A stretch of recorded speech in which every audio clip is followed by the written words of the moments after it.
Hello and welcome everyone. स्वागत है आप सबका यूट्यूब के इस नए वीडियो में। और आज की इस वीडियो में हम बात करने वाले हैं क्यूज यूजिंग स्टैक्स। जी हाँ, आपने सही सुना। आप लोगों ने ये बहुत बार सुना होगा कि हम क्यूज को क्या करते हैं, स्टैक से इंप्लीमेंट कर सकते हैं।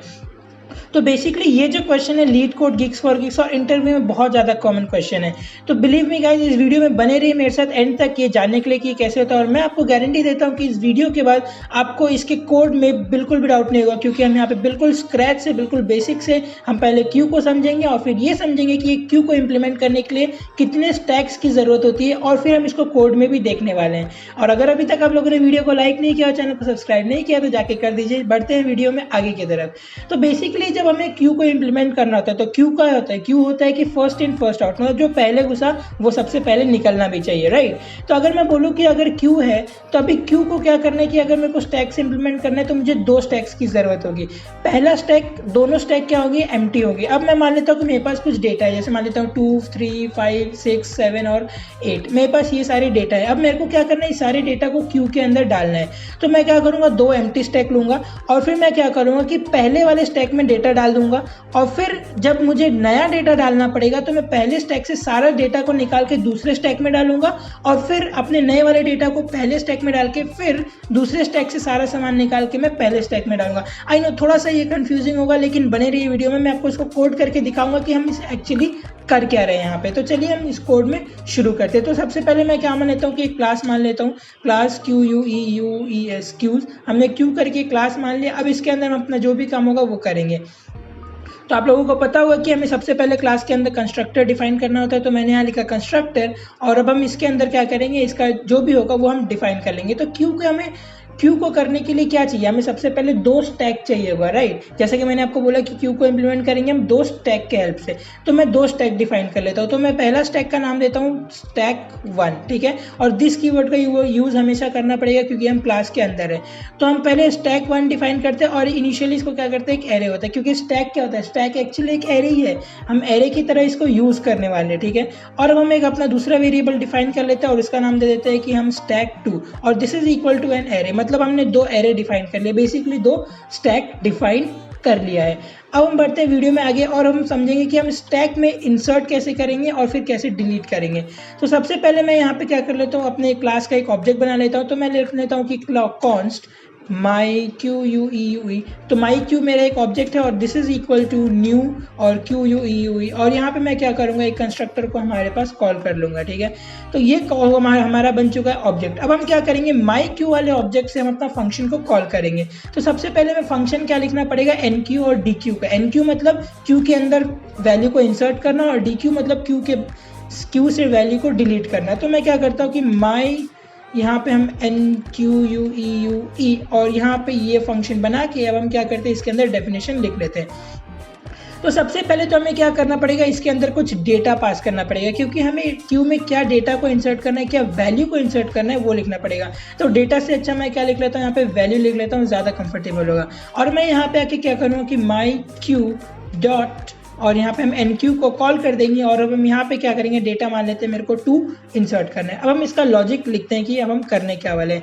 तो सबसे पहले तो क्या करने वाले हैं कि हम स्टैक 1 में उस वैल्यू को इंसर्ट करने वाले हैं। लेकिन स्टैक 1 में कब इंसर्ट करेंगे, कि जब स्टैक 1 एम्प्टी होगा। तो सबसे पहले मैं एक कंडीशन लगा देता हूँ कि if stack 1 dot length equal 0, और हम स्टैक 1 डॉट लेंथ इक्वल 0 जब करेंगे तो हमें पता चल जाएगा कि अभी स्टैक 1 के अंदर कुछ भी नहीं है। तो जैसे ये होता है तो अब हम क्या करेंगे, सिंपली क्या करने वाले कि स्टैक 1 डॉट पुश, ठीक है, स्टैक 1 डॉट पुश। और अब हम इसके अंदर क्या पुश करने वाले, हम अपना जो भी वैल्यू है उसको पुश कर देंगे। मतलब ये तो बिल्कुल सीधा सा लॉजिक था कि स्टैक 1 खाली है तो हम स्टैक 1 में क्या करेंगे, अपना वैल्यू को पुश कर देंगे, बस। अब हम क्या करते हैं, आगे बढ़ते हैं और हम समझते हैं मेन लॉजिक कि हम स्टैक 2 को कैसे यूज करने वाले हैं, राइट। तो अब मैं आपको ये बता दूं कि अब मेरे को पहला वैल्यू स्टैक 1 के अंदर आ चुका है। जैसे मान लेते हैं मैंने यहाँ पे NQ2 लिखा, तो 2 मेरा स्टैक 1 के अंदर आ चुका है और स्टैक 1 अभी क्यू की तरह बिहेव कर रहा है। बट जैसे मैं यहाँ पे इसको कॉपी कर लेता हूँ, मैं इसको माना कि इसको कॉपी कर लिया और मैं यहाँ पे एक और वैल्यू इंसर्ट करना चाहा, मान लेते हैं 3 को। तो अब मेरे को 3 इंसर्ट करना है। तो अब स्टैक 1 में पहले से 2 है, अब मेरे को जब 3 डालना है तो 3 तो ऊपर आएगा ना, बट हमें क्या चाहिए कि क्यू के अंदर वो 3 नीचे आ जाए। स्टैक 1 में। तो इसीलिए हम क्या करेंगे कि पहले 2 को हम स्टैक 1 से बाहर निकाल के स्टैक 2 में स्टोर कर लेंगे और हम क्या करेंगे अब 3 को वहाँ पे डालेंगे, ठीक है। तो सबसे पहले ये काम कर लेते हैं। तो अब यहाँ पे इफ़ का स्टेटमेंट ये लिखा तो इसके यहाँ पे लिख लेते हैं एल्स, नहीं तो हम क्या करने वाले हैं कि स्टैक 1 से सारा चीज़ को निकालने वाले। तो स्टैक 1 से हमें चीज़ों को निकालने के लिए क्या करना पड़ेगा, वाइल लूप का यूज़ करना पड़ेगा, क्योंकि हमें कब तक उसको निकालते रहना है, जब तक कि स्टैक 1 खाली ना हो जाए। तो while stack 1 dot length is equal 0, मतलब जब तक स्टैक 1 का लेंथ 0 ना हो जाए तब तक हमें क्या करते रहना है कि स्टैक 1 से सारा सामान निकाल के स्टैक 2 में डालते रहना है। तो हमें क्या करना पड़ेगा, स्टैक 2 डॉट पुश, मतलब स्टैक 1 से सामान निकाल के अब स्टैक 2 में पुश करना है। तो हमें पुश क्या करना है, हमें पुश करना पड़ेगा स्टैक 1, तो दिस डॉट स्टैक 1 और अब हमें क्या करना पड़ेगा, इसका एंड एलिमेंट को पुश करना पड़ेगा। तो इसका एंड एलिमेंट को हम कैसे कर सकते हैं, ग्रैब, तो this dot stack 1 dot length. तो जैसे ही मैं स्टैक 1 का लेंथ लूंगा तो हम इसका एंड एलिमेंट को ग्रैब कर सकते हैं, लेकिन -1 लिखना जरूरी है क्योंकि एरे का इंडेक्स जो होता है वो 0 से स्टार्ट होता है, राइट। तो ये हो गया हमारा स्टैक 2 में पुश। अब हमें क्या करना है, स्टैक 1 से पॉप भी करना पड़ेगा। तो हम यहाँ पे आकर एक स्पेस बार एंटर डाल के तो this dot stack 1 dot pop, मतलब अब हमें क्या करना है कि हमने स्टैक 1 से पहले सामान निकाला और स्टैक 2 में डाला, अब हमें स्टैक 1 से पॉप भी कर दिया, ठीक है। तो ये हो गया हमारा स्टैक 2 में स्टोर्ड। अब जो नया वाला डेटा आएगा वो नए वाले डेटा को क्या करना पड़ेगा, स्टैक 1 में डालना पड़ेगा, क्योंकि अभी स्टैक 1 क्या है, खाली है। तो अब नए वाले डेटा को हम क्या करते हैं, स्टैक 1 में डालते हैं। तो उसको डालने के लिए हम क्या कर सकते हैं, simply this dot stack 1 dot push, मतलब अब स्टैक 1 खाली है तो अब इसमें क्या पुश कर सकते हैं, जो नया हमारा डेटा है वैल्यू। तो वैल्यू को हमने डाला था, मतलब यहाँ पे हमने जो 3 पास किया था ये 3 ऊपर गया और ये 3 यहाँ पे वापस आ चुका है। तो ये पुश हो गया। बट अभी काम खत्म नहीं हुआ, अभी क्या करना पड़ेगा कि स्टैक 2 में तो 3 आ चुका है, लेकिन ये जो 2 को हमने पहले निकाल के स्टैक 2 में डाला था उसको स्टैक 2 से वापस लेके आना पड़ेगा स्टैक 1 में, राइट। तो उसको करने के लिए हम क्या करते हैं, यहाँ पे एक और वाइल लूप लिखेंगे और स्टैक 2 से जितना भी सामान है उसको वापस लेके आ जाएंगे, कहाँ पे, हमारे पास स्टैक 1 में लेके आ जाएंगे। तो मैं यहाँ पे वापस वाइल लूप लिख लेता हूँ, वाइल लूप, और अब हम क्या करेंगे, अब हम लिखने वाले हैं कि स्टैक 2 का लेंथ जब तक 0 नहीं होता है, मतलब बेसिकली हम क्या लिखने वाले, stack 2 dot length is equal 0, मतलब अब हमें क्या करना है, स्टैक 2 से सारा सामान निकाल के स्टैक 1 में डालना है। तो सामान कब तक निकालते रहना है, जब तक स्टैक 2 का जो एलिमेंट है, जब मतलब लेंथ है वो 0 ना हो जाए। तो हम यहाँ पे क्या करने वाले, while this dot stack 2 dot length equal 0, अब हमें क्या करना है कि स्टैक 1 में पुश करना है। तो स्टैक 1 डॉट पुश, आप देख सकते हैं दिस कीवर्ड ऑटोमेटिकली आ जा रहा है क्योंकि ये VS कोड में मैंने एक्सटेंशन लगा रखा है, आप जब कभी भी करें तो ये ऑटोमेटिकली आ जाएगा। अब हमें क्या पुश करना है कि स्टैक 2 का जो लास्ट वाला एलिमेंट है उसको पुश करना है, ठीक है। तो स्टैक 2 का लास्ट वाला एलिमेंट को हम कैसे ग्रैब कर सकते हैं, लेकिन यहाँ पे हमें पहले दिस लगाना पड़ेगा, ठीक है। तो दिस डॉट स्टैक 2 और लास्ट वाले एलिमेंट को ग्रैब करने के लिए हमें क्या करना है, this dot stack 2 dot length -1।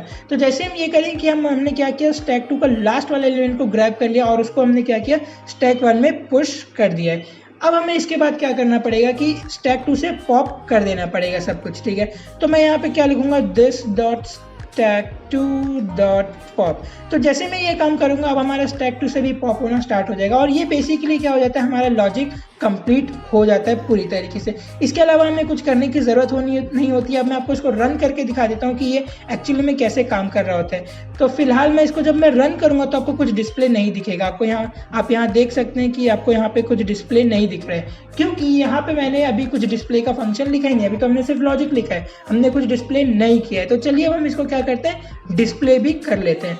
तो हम इसको डिस्प्ले करने के लिए क्या करेंगे, यहाँ पे डिस्प्ले का एक नया फंक्शन लिख लेते हैं। तो यहाँ आके मैं क्या लिखता हूँ, डिस्प्ले, ठीक है। और हम डिस्प्ले को यहाँ लिखेंगे और अब हम यहाँ पे क्या करेंगे, डिस्प्ले को कॉल कर देंगे। तो myQ डॉट डिस्प्ले, ठीक है। और हम इस तरीके से डिस्प्ले को कॉल कर देंगे। इसके अंदर कुछ पैरामीटर्स पास करने की ज़रूरत बिल्कुल भी नहीं है। अब डिस्प्ले करने के लिए क्या करना पड़ेगा, जो स्टैक 1 है वही तो हमारा Q है, क्योंकि हम क्या कर रहे थे, स्टैक 1 से सारा चीज़ को निकाल के 2 में डाल रहे थे, फिर स्टैक 1 में डाल रहे थे सामान और फिर 2 से वापस डाल रहे थे। तो स्टैक 1 अब हमारा क्या बन चुका है, Q बन चुका है। तो मैं इसको क्या करूँगा, स्टैक 1 को डिस्प्ले करा देता हूँ। तो मैं क्या लिखता हूँ, console.log और यहाँ पे आप देख सकते हो मैं लिख देता हूँ स्टैक 1, ठीक है। तो जैसे मैं ये काम करूँगा अब मेरे पास डिस्प्ले आ जाना चाहिए। तो मैं यहाँ पे आया और आई थिंक कुछ तो गड़बड़ है, ये नहीं आ रहा है क्यों? ओके गाइज, मैंने ये फिगर आउट कर लिया, ये बहुत बड़ी मिस्टेक कर दी हमने। हमने यहाँ पे क्या किया है कि एक इनफाइनाइट वाइल लूप को चला दिया है। आप देख सकते हैं यहाँ पे इक्वल इक्वल 0, ये इक्वल इक्वल 0 नहीं होना चाहिए, यहाँ पे होना चाहिए नॉट इक्वल टू 0। मतलब हमें वाइल लूप को कब तक चलाते रहना है, जब तक स्टैक का लेंथ 0 नहीं होता है, हमें तब तक वाइल लूप को चलाना है। अगर मैं यहाँ पे इक्वल इक्वल टू 0 लिख दूँ तो ये क्या हो जाता है, ये एक बन जाता है इनफाइनाइट वाइल लूप, और इसीलिए हमारा आंसर नहीं आ रहा था। और यहाँ पे भी हमें क्या करना है, यहाँ पे नॉट इक्वल टू 0 लिखना है। तो जैसे ही अब मैं ये काम करूँगा, अब आप देख सकते हैं मैं इसको सेव करूँ तो यहाँ पे मेरे पास आंसर आ चुका है 3 और 2, राइट। अब मैं चलिए आपको एक और यहाँ पे ऐड करके दिखा देता हूँ। तो मैं यहाँ पे क्या करता हूँ, कंट्रोल C, और मैं यहाँ पे मान लेता हूँ कि मेरे को 4 ऐड कर रहे हैं, तो मैं यहाँ पे लिखता हूँ 4। तो आप देख सकते हैं जैसे ही मैंने 4 लिखा तो यहाँ पे क्या हो गया, 4 वापस से फर्स्ट पोजीशन पे आ चुका है, राइट। तो फर्स्ट इन फर्स्ट आउट हो रहा है। अब जब हम आउट करेंगे तो 4 को यहाँ 2 को सबसे पहले आउट करेंगे, मतलब ऑपरेशन हम राइट साइड से ही कर रहे हैं, हम राइट साइड से इंसर्ट भी कर रहे हैं, राइट साइड से निकाल भी रहे हैं, लेकिन फर्स्ट इन फर्स्ट आउट भी हो रहा है। मैं एक और डेटा डाल देता हूँ, जैसे मान लेते हैं कि 5। तो जैसे मैंने 5 डाला तो आप नोटिस करिए 5 मेरे पास वापस से फर्स्ट में आ चुका है। तो ये गाइज हो जाता है हमारे पास NQ का लॉजिक। अब अगर बात करें कि हमें DQ करना हो, मतलब क्यू से क्या करना हो, डिलीट करना हो, तो गाइज जावास्क्रिप्ट में अगर आप है तो ये तो बहुत ही ज़्यादा आसान काम है। DQ का मतलब क्या करना है, हमें एक चीज़ों को बाहर निकालना है, फर्स्ट इन फर्स्ट आउट। तो 2 सबसे पहले घुसा था, आप देख सकते हैं यहाँ पे 2 सबसे पहले घुसा था, तो हमें 2 को निकालना भी होगा। तो 2 को निकालने के लिए हम क्या कर सकते हैं, पॉप कर सकते हैं, क्योंकि एरे का जो भी है हमारा इंडेक्स यहीं से काम कर रहा है, तो हम पॉप कर देंगे तो हमारा 2 निकल जाएगा। तो मैं क्या करता हूँ, यहाँ पे एक DQU और DQ करके एक फंक्शन लिख लेता हूँ, और मैं यहाँ पे क्या करता हूँ, बाहर में आके DQ को कॉल कर देता हूँ। तो पहले मैं डेफिनेशन लिख लेता हूँ माई DQ, और मैं यहाँ पे क्या करूँगा कि stack 1, तो दिस डॉट stack 1, stack 2 नहीं stack 1, और मैं यहाँ पे क्या करूँगा, इसको पॉप कर दूंगा। मतलब पॉप एक इनबिल्ट फंक्शन है जावास्क्रिप्ट का जो हमें डिलीट करने में हेल्प करता है। अब मैं जैसे ही आप देखिएगा, मैं यहाँ पे जैसे ही मैं DQ को कॉल करूँगा, आप देखिएगा कि 2 यहाँ से गायब हो जाएगा। तो मैं यहाँ पे DQ को कॉल करता हूँ, तो माई यहाँ नहीं, हाँ, तो माई Q डॉट DQ, और मैं यहाँ पे जैसे इसको कॉल कर दिया, और आप देखिए यहाँ पे हमारे पास 2 गायब हो चुका है। तो है ना ये बहुत मज़ेदार चीज़। तो एक बार और कॉल करके देखते हैं कि अब जब मैं कॉल करूँगा तो 3 गायब हो जाएगा। तो मैं यहाँ पे कॉपी और यहाँ पे पेस्ट, और जैसे ही मैंने इसको कॉल किया, आप देखिए यहाँ से 3 गायब हो चुका है। तो गाइज ये हो गया पूरा क्यू का लॉजिक यूजिंग 2 स्टैक्स। अगर इसमें कोई आपको डाउट लगा तो कमेंट सेक्शन में ज़रूर बताएं, और अगर वीडियो अच्छा लगा तो लाइक कर दे और चैनल को सब्सक्राइब कर दे, क्योंकि इसी तरीके से हम वीडियो आपके लिए लाते रहते हैं। तब तक के लिए मैं चलता हूँ, bye bye, peace, happy coding.